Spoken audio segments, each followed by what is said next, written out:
Hi everyone, I'm Sam, and today I'll be showing you how I painted this Space Wolf Intercessor. I've wanted a Space Wolf army for years at this point, and I've tried a dozen recipes, but none of them hit the spot for me. But I'm really happy with the results of this scheme. Now, this isn't going to be as straightforward a tutorial as my typical videos. I was fighting the heat, and I didn't have time to perfect a test model. But the upside of that is there's 5 recipes for yellow in this one video, as well as some solid what not to do's. As well as that, I should mention the shoulder pad, head, and backpack totem are all bits from Greytide Studios. With that said, let's get to painting. I started with a base coat of AK Dark Sea Blue over everything but the head, and I thinned this with the Vallejo thinner spraying at 25 psi. I'll be repeating these settings unless otherwise mentioned. I wanted to start very dark so I could build highlights and create some solid contrast. This was the perfect start for a cool armor tone. Now for the highlights, I'm going to be incrementally mixing in AK Grey Blue, starting with a roughly 3-to-1 mix. If I were going to be doing a whole army, I'd get some empty pots and make big batches of each mix so you could be consistent across the entire army. I sprayed this roughly from the top right, and as you can see, it wasn't smooth sailing due to the heat, so this took me a little while. You'll also notice I forgot to paint the shoulder pad red, but I'll do this by hand later, and at least this way the trim gets done. Now I'm adding even more grey blue, and I'm doing my best to keep my highlights within the larger ones.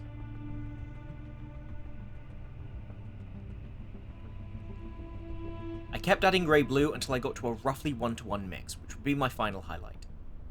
Again, for an army project, I'd probably make up 3 separate mixes. I thought I'd gone a bit heavy with the brightest highlight, so I went back in with Dark Sea Blue, thinned this time about 3-to-1, and gently glazed some of the shadow tone back in across the mini.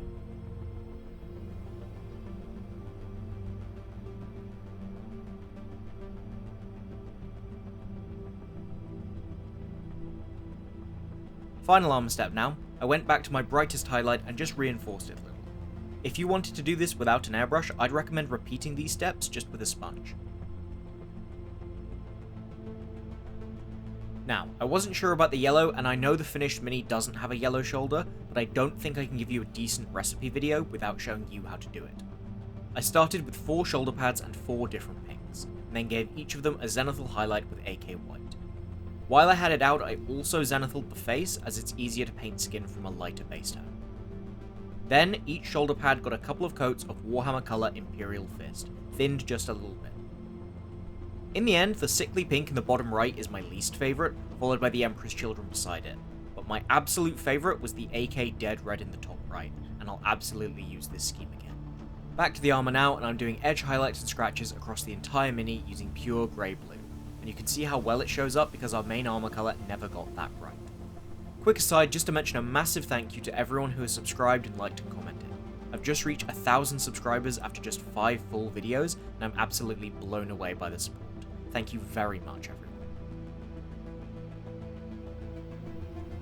I blacked out all of the areas I'd be painting metallic later, as well as any undersuit or bone areas, and I did this in bits and pieces now and then whilst painting other elements.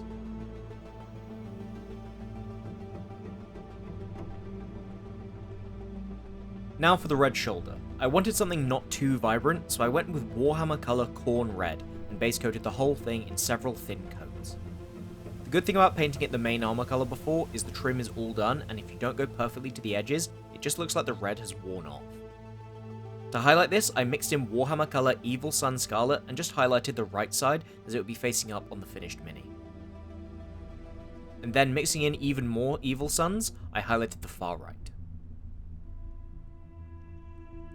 Now for the shoulder markings. I freehanded them, and honestly, not too shabby for my first ever go at this.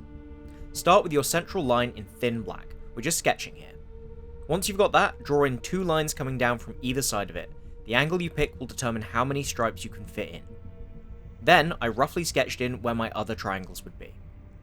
Once you're happy, fill in with black and just make sure you've got good coverage on all of these.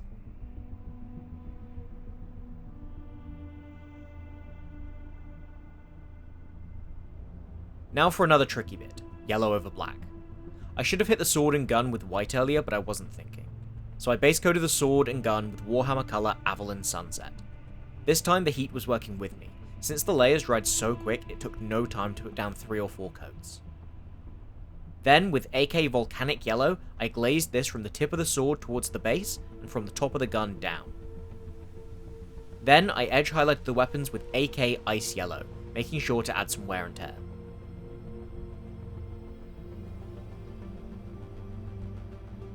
Now for the shoulder and a few recipes.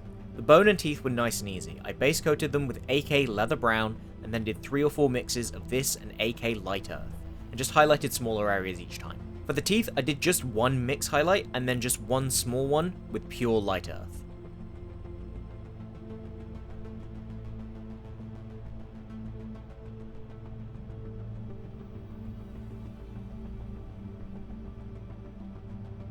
Now for the fur, the back of which I painted with AK Brown Rose and highlighted with AK Basic Skin Tone.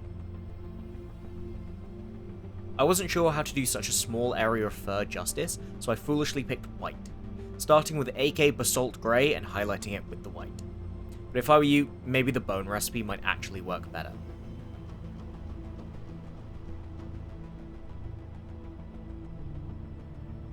Now for the backpack totem, which I definitely intentionally glued on backwards. I painted it black earlier and then picked out all of the raised areas with Basalt Grey. You could use this for things like the Crux Terminatus or any stone trinkets. Then I mixed in some white and focused my highlights on the top right areas, as well as a very small one on the far left. This is because of how I lit the mini earlier, but if your light source is a different direction, edit accordingly. Then one final highlight with a little bit more white mixed in, but don't go to pure white here, or it's going to look a little more like non-metallic metal. The belt is the only real leather on this mini, so I didn't want to draw too much attention, just break up the blue. I base coated with AK Mahogany Brown and highlighted it by mixing in some more Light Earth. After this, I gave the mini a gloss varnish so I could apply some decals and an enamel wash. I applied a few decals to the weapons and the yellow shoulder, on which I previously brushed on the armor trim. Then another gloss varnish just on the decals mainly. For the recess shade, I used MIG Panel Line Wash Black Knight, and I did a few layers of this, as it doesn't take too long to dry, about half an hour. Then I dampened a makeup sponge with some odorless thinner and wiped away any surface pooling or staining, keeping the wash in the recesses.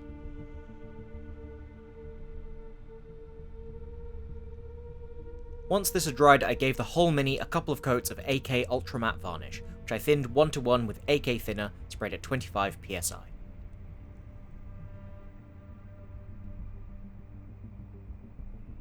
Now for the metallics. I wasn't 100% sure if the Aquila should be gold or bronze, but I went for Pro Acryl Bronze, which has fantastic coverage and would be great for World Eater's trim. I also used this on any of the fastenings on any trinkets. For the steel, I wanted a worn metal, so I used Vallejo Metal Color Series Exhaust Manifold, a favourite of the channel, and I very carefully painted in the weapons and backpack elements.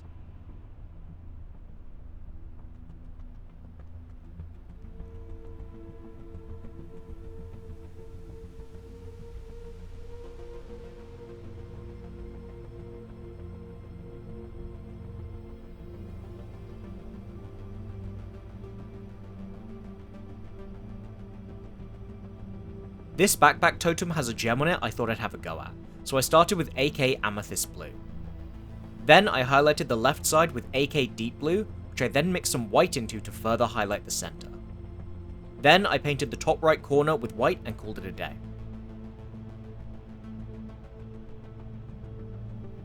Back to the metals now. I went over all of them with Agrax Earthshade, which I thought shaded the bronze very nicely, but was a little bit strong against the steel. So later on I came back and I highlighted the steel with AK Gunmetal. Onto battle damage now, and there's a couple of stages to this. On the red shoulder I used the same reds to chip the pattern I freehanded earlier, and for the rest of the armor I used AK Afro Shadow, though any dark warm brown will work as it contrasts the armor nicely. Make sure you take your time with this step and find the perfect amount of battle damage for your marine. I'm using a brush, but a bit of rough sponge would work just fine here. Make sure you apply plenty of damage to the yellow areas as it's going to show up beautifully.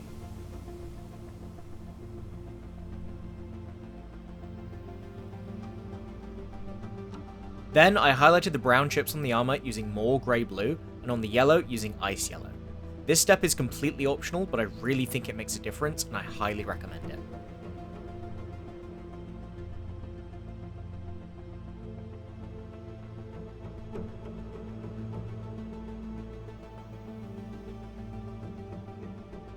Finally, the face. I started with Vallejo Succubus skin. It's a great warm base tone and I applied a couple of thin coats. Then I mixed in a little brown rose and highlighted about 90% of the forehead, both cheeks, the nose, anything in the light really. I continued adding brown rose and highlighting smaller and smaller areas as I went.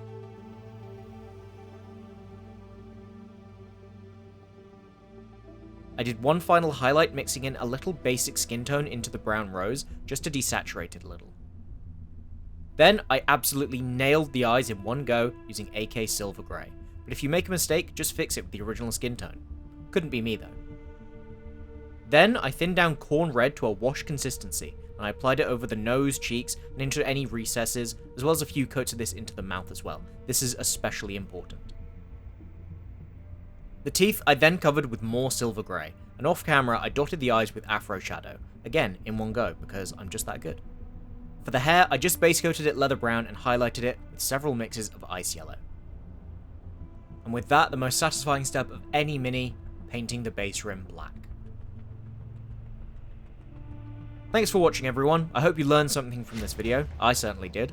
I'm really happy with how it turned out, and this may be the first of many wolves in my future. Eventually, I will do a proper fur tutorial, as I can do it better justice when it's more than just a few strands on a shoulder pad.